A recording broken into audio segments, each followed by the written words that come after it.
Bab 9.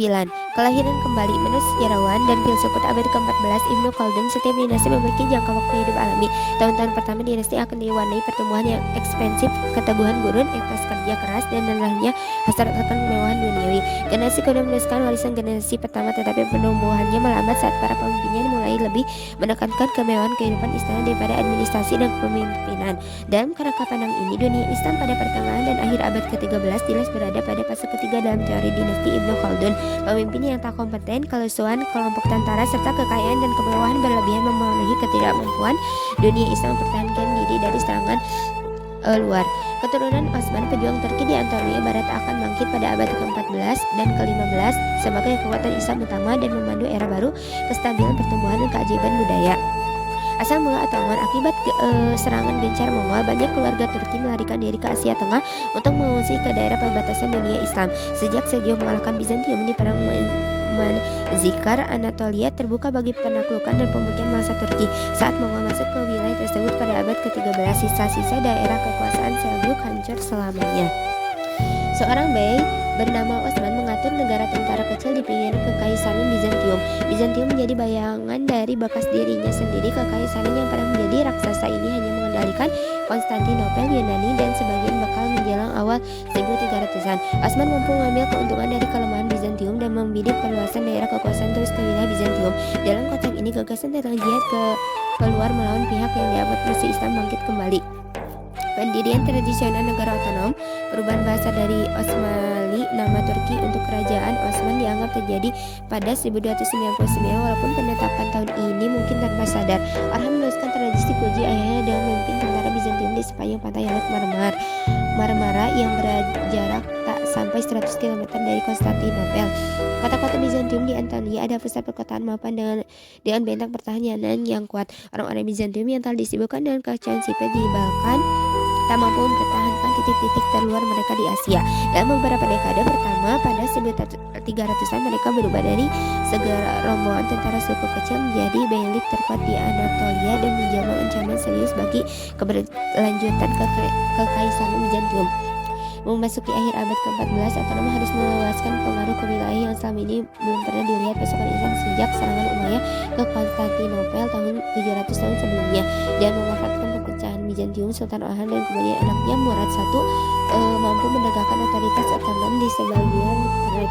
Pertumbuhan mengesankan negara Ottoman dari beylik kecil Turki menjadi kekuatan regional pada abad ke-14 dimungkinkan oleh tradisi intelektual unik yang menjadi landasan Ottoman.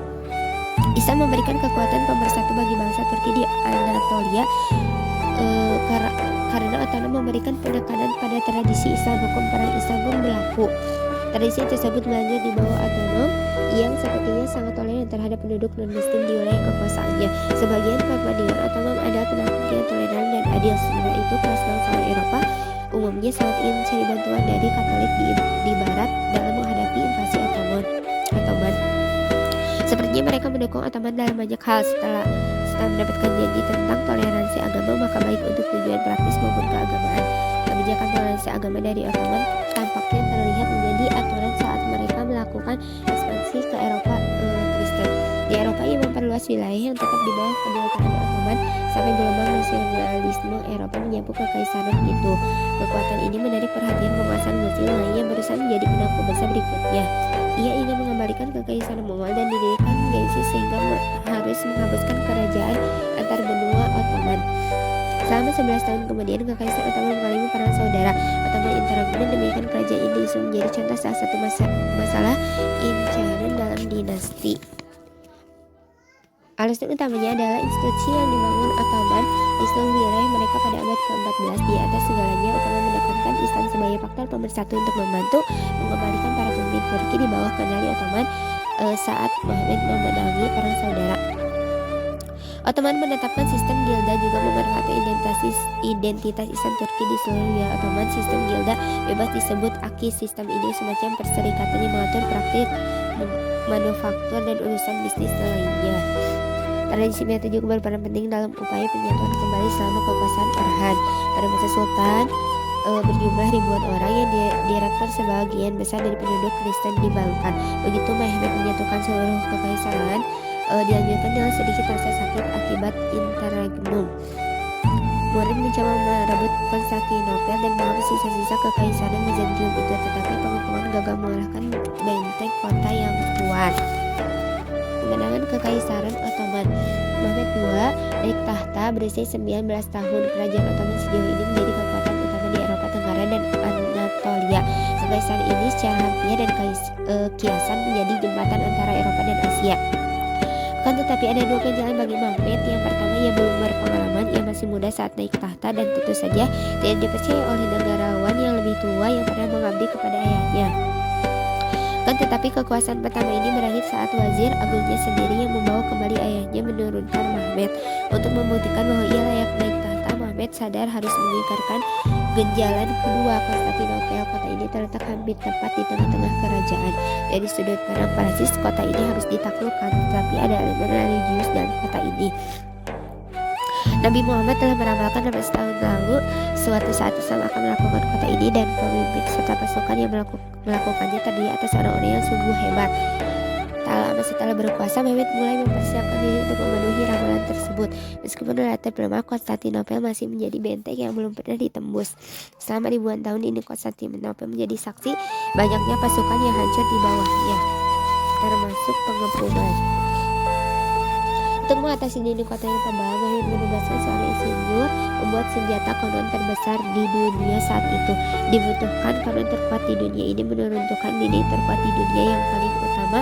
Mehmed merekrut 100.000 tentara termasuk orang-orang Kristen dari negara Persar dan Balkan. Di dalam Konstantinopel terjadi perpecahan yang akan menguntungkan sang sultan muda. Akhirnya Mehmed yang kemudian dikenal sebagai sang penakluk menjadikan kota ini sebagai ibu kota pemerintahan. Kekaisar Ottoman tak lagi punya ganjalan, dan kemasyhuran Mehmed menyebar ke seluruh dunia Islam sebagai penguasa kuat dalam kekaisaran baru yang akhirnya memenuhi ramalan 800 tahun ini. Masjid-masjid kerajaan yang dibangun Mehmed, Sulaiman dan Ahmad I meminjam motif kubah raksasa walaupun diadaptasi sesuai penggunaan Islam. Masa keemasan Ottoman, sang penakluk terus memperluas wilayah Ottoman secara militer. Tak lama kemudian bendera Ottoman berkibar di wilayah lebih banyak di Serbia, Bosnia, Moldova, dan Albania. Ekspansi militer dan ekonomi dilanjutkan penerusnya Sultan Bayezid II dan Salim I. Yang ini pun semakin mengambil peran religius. Perlindungan terhadap Mekah, Madinah, dan Yerusalem menjadi tanggung jawab Sultan Ottoman. Walaupun tak menggunakan gelar secara berlebihan, implikasi sebagai negara terkuat serta kedudukan sebagai khalifah membuat Ottoman diharapkan menjadi penjaga Islam. Kekaisaran Ottoman sebagai negara Islam akan menindas dan melakukan penduduk non-muslim. Dalam sistem yang disebut milad, non-muslim diperbolehkan memilih pemimpinnya sendiri dan mewakili mereka dalam pemerintahan Ottoman. Bagi kerajaan memiliki penduduk mayoritas non-muslim, melibatkan dan menyatukan mereka sangat penting. Masa keemasan negara Ottoman bukan lagi terjadi pada 46 tahun masa kekuasaan Sultan Sulaiman. Sultan yang energetik ini secara pribadi memimpin penyerangan ke Rhodes dan Baghdad, benteng yang sebelumnya tak tertaklukkan. Tetapi adanya saingan kekuatan politik, militer, dan ekonomi, Sulaiman mampu membuat perubahan besar dalam sistem hukum Ottoman. Seperti hampir di semua negara Islam, perangkat hukum tertinggi tetaplah syariah hukum Islam berdasarkan Quran dan hadis. Saat Sulaiman meninggal, kekuasaan beralih ke Salim II. Seperti Salim pertama, anak kesayangan Sulaiman ini tak cakap sebagai administrator ataupun pemimpin militer. Tiga kerajaan Mesir secara bersamaan, Ottoman, Safavid, dan Mughal dikenal sebagai kerajaan Mesir. Mereka berkuasa dengan tatanan baru di dunia Islam. Ini membuat mereka tampak lebih mirip, bukannya berbeda. Mereka semua menganut agama yang sama dari tanah Arab. Seorang muslim mungkin bisa berpergian pada 1600-an dari semenanjung Balkan, melintas tanah Arab menuju dataran tinggi Iran, dan melintas pegunungan Hindu Kush untuk masuk ke anak benua India tanpa bahasa asing. Kerajaan Ottoman lah yang kali pertama memanfaatkan Mesir dan menerima dalam skala besar. Yang paling signifikan bagi dunia Islam modern adalah berpandangan tentang persatuan pan-Islam yang tampaknya tak lagi layak. Dinasti Umayyad dan Abbasiyah pernah memimpin kerajaan yang menentang dari Spanyol hingga India, tetapi model politik seperti itu tak memadai lagi. Ada beberapa surat dari Sultan Ottoman yang ditujukan kepada Raja Mughal dengan gelar Khalifah Amir yang berarti pemimpin mukmin. Ada pun beberapa usaha dalam penyatuan para Islam secara istimewa yang paling terkenal sebagai